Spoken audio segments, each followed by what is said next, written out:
If the last time you bought or sold a home in New York City was more than a few years ago, some things have changed. And if you heard something back in 2024 about commission rules and kind of just moved on, you probably have half the story.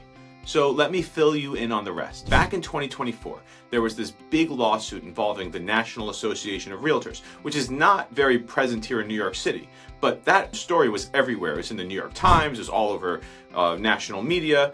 Buyers panicked. They thought they would have to pay their real estate agent out of their own pocket. And sellers, they got excited thinking they'd save thousands. And then everyone stopped following the story. Most people are still walking around with the headline version, and a lot of it was either incomplete or it's just not how it's playing out because of the economics of this whole market. So here's what you need to know. Number one, what actually changed? So what's changed? The old system had buyer agent compensation baked into every online listing. That has gone away. It can no longer be advertised on what we call the RLS, and buyers now sign a written agreement with their agent before touring homes that lays out the fee and what services are included. But here's what most people missed. Sellers can still pay the buyer's agent. That didn't go away. I'm going to say that again. Sellers can still pay the buyer's agent. The rule just changed about how that conversation happens.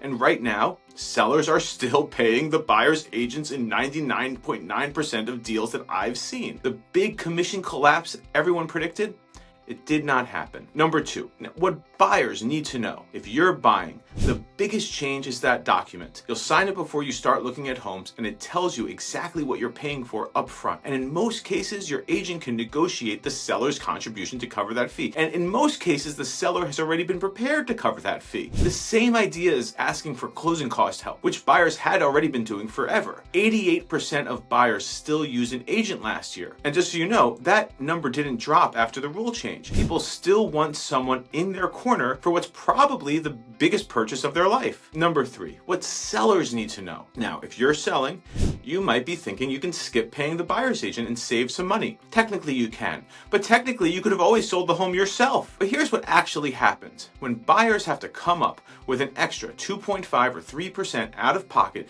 to have someone be their agent, a lot of them skip your listing and go to the one where the seller is covering it. And it's not just about the money. A lot of them just see the seller in those cases where they're not offering a buyer agent commission as being hard to deal with. The New York City market is either one of two things, super hot or super cold. In both instances, there's usually a person on the other side guiding your deal partner. And if you're not in the reasonable camp, then you could be cold. And that means fewer showings, a tiny buyer pool, and usually a minuscule sales price. The money you thought you were saving 2 points ends up costing you 10 points on the back end. Or more. If you haven't bought or sold since these changes went into effect and you're thinking about making a move, it's worth a quick conversation so you know how things work now. No surprises, just a clear picture with data. Give me a call or shoot me an email. I'd love to help you figure out your next step.